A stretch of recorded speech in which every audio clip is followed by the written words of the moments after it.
everyone. Thank you for having me here.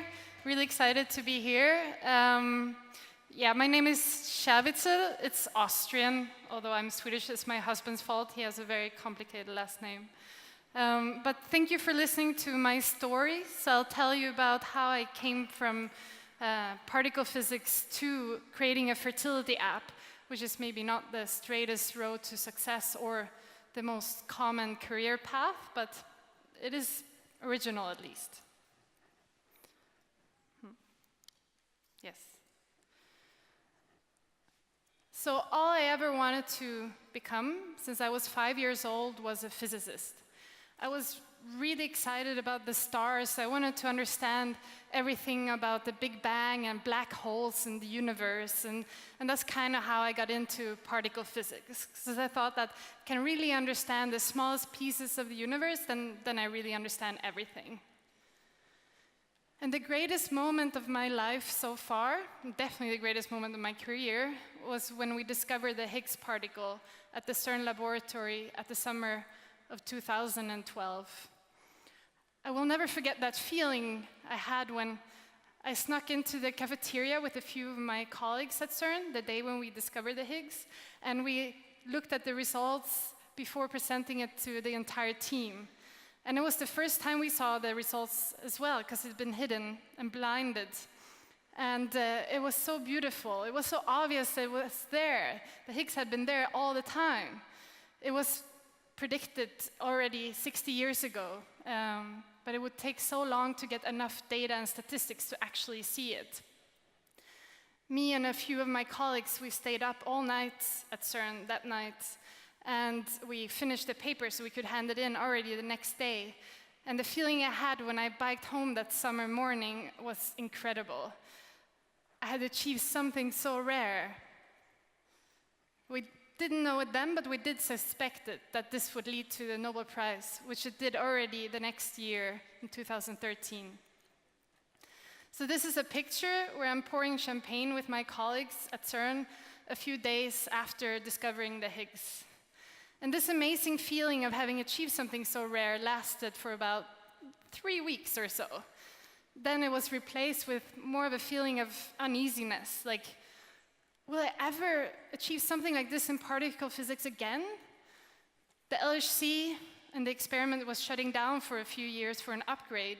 And even if I waited after that, will it take me like 10 years to discover another particle? If I would ever try to do something other than physics, this was the best timing. But all I ever dreamed of was to become a physicist, so it was pretty scary to change fields. They say timing is everything, and maybe that's true. Because like 1 month after having discovered the Higgs, it was time for our wedding. And the honeymoon that followed gave time for reflection for the first time in really long. A few months earlier, I had stopped using hormonal contraception because I knew we wanted to have kids in a few years, and I wanted my body to get back to normal first. I had searched for a good alternative to hormonal contraception to use in the meantime, a natural way, but I didn't find any reliable or serious product. I did, however, discover that you can see in your temperature when you ovulate and where you are in your menstrual cycle. And for me, this was a revelation. I had no idea about that. So I started to analyze my own body temperature to find ovulation and pinpoint the fertile days. Quickly, my friends and colleagues at CERN, they also started measuring their temperature and emailing me in the morning what they had, and I ran my little analysis script and I emailed them back whether it was a fertile or non-fertile day. My husband, who's also a physicist and a researcher, he always wanted to become an entrepreneur, so he suggested that we should take this algorithm I made and put it into a mobile app such that all women and couples can profit from this innovation. And I thought, actually, that's really a great idea, and also something that I can do on my own. I anyway wanted to learn how to code an app. So after that, I basically locked myself into our apartment for 1 year and developed the first version of what's today is the Natural Cycles app. So it's pretty simple. Women use it by measuring their temperature in the morning, entering it into the app, then the algorithm runs in the background and gives them a red or a green day. So a green day is a day they have to use protection, and a green day they're not fertile and they don't have to use any protection. So it's pretty simple. And today we have about 300,000 women that uses it, and 75% uses it for contraception and 25% use it for planning a pregnancy. It's kind of the flip side of the same coin. When we founded the company, it was clear from the beginning that our vision should be that every pregnancy worldwide should bring happiness, it should be wanted. In the Western world, more and more women feel bad from the side effects of hormones, and they often quit the pill to not use any contraception at all, and therefore the abortion rates increase. Also, women get older and older when they want to have their first child, and this can sometimes be difficult, especially after being decades on the pill. But it was also clear from the beginning that the end goal should be the developing world, where women have no access or very limited access to contraception today. We thought that if we can just provide them with a tool that informs them whether or when you can get pregnant, it will not only benefit these women and their families, but also, by extension, society and maybe even climate change. As Melinda Gates says, no country has ever emerged from poverty without expanding contraception. Ultimately, this is what we wanted to achieve. I guess we were a little bit naive at first. We were researchers. We came from a very friendly world. And also, in the beginning, after we launched in Sweden, we grew very quickly, and it seemed almost very easy at first. In 1 year, we had taken 4% of the contraceptive market in Sweden, and we were present in 90 countries. This was also when we got a letter from the regulators that we don't have the right CE mark and we have to shut down within 10 days. That was not fun. They argued that we had the wrong CE mark because we were approved as a medical device, but as a fertility monitor, not as a contraception. Which wasn't so clear because when we had come to Sweden a year before, we had asked them, what do we need to do? And they say that, you ask the auditors what classification you have. But the auditors said class 1, and they didn't agree with the regulators that we should be this high-risk class of contraception that only condoms were at the time. We didn't have to shut down, but it was a big setback for us. We had to change our marketing claims to not insinuate in any way that our app could be used for contraception, which was the purpose. And also, we were no longer allowed to insinuate that hormonal contraception is bad or that you might feel better after quitting the pill to use natural cycles instead. This is usually what our users say. So we had to, for instance, go through the whole history of Facebook and remove every post that our users had put on our feed that they now feel better using natural cycles instead of the pill.